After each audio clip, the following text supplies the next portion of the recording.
My case briefing is Plyler versus Doe. This was heard by the United States Supreme Court in 1982.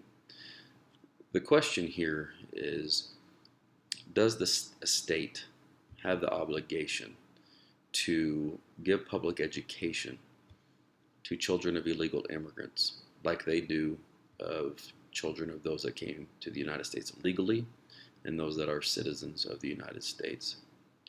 The United States Supreme Court argued against what Texas was saying because Texas based it on the 14th Amendment, the Equal Protection Clause.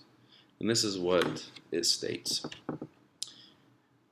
Nor shall any state deprive any person of life, liberty, or property without due process of law, nor deny to any person within its jurisdiction the equal protection of the laws. The state of Texas argued that if you are the child of an illegal immigrant, then you do not reside within their jurisdiction. They do not have any jurisdiction over you necessarily to provide you public education. The Supreme Court said no, that's not a correct interpretation of the 14th Amendment, and that the 14th Amendment applies to anyone, any person that is within the state. So if the person is in your state boundaries in that perimeter, within that perimeter of the state, then they're within your jurisdiction.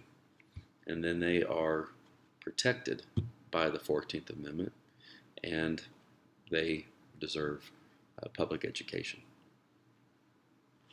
Now, the state of Texas also argued that if they provided public education for children of illegal immigrants, that it would put a drain on their economy. And they had three arguments for that. And the Supreme Court, of course, came back against each one of those arguments. The first argument was that the state was saying that their economy cannot sustain educating all of these children for free, or no money's coming in to help support that. The Supreme Court said that there's no evidence at all and suggesting that it would be a strain on a state's economy. There wasn't any research, there wasn't any data to prove that that would be the case. The second argument that the state made was that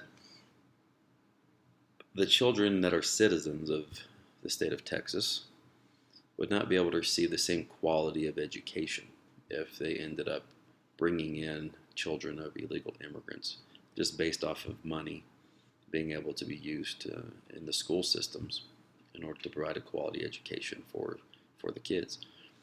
The Supreme Court once again said that there's nothing to prove that the quality of education would be compromised for those children or for any of the children if they added more kids to the school system, specifically children of illegal immigrants.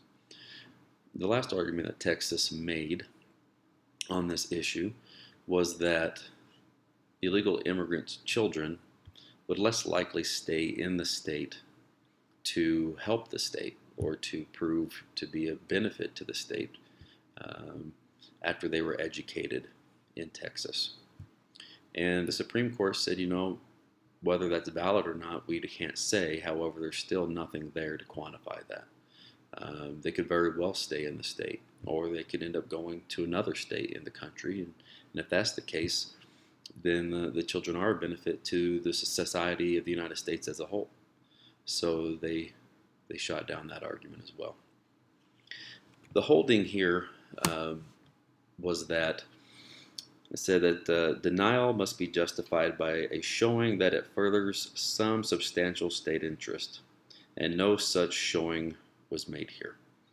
And so the Supreme Court, they held on the side of the children of the illegal immigrants, and said that they do deserve to have public education provided to them by the state of Texas.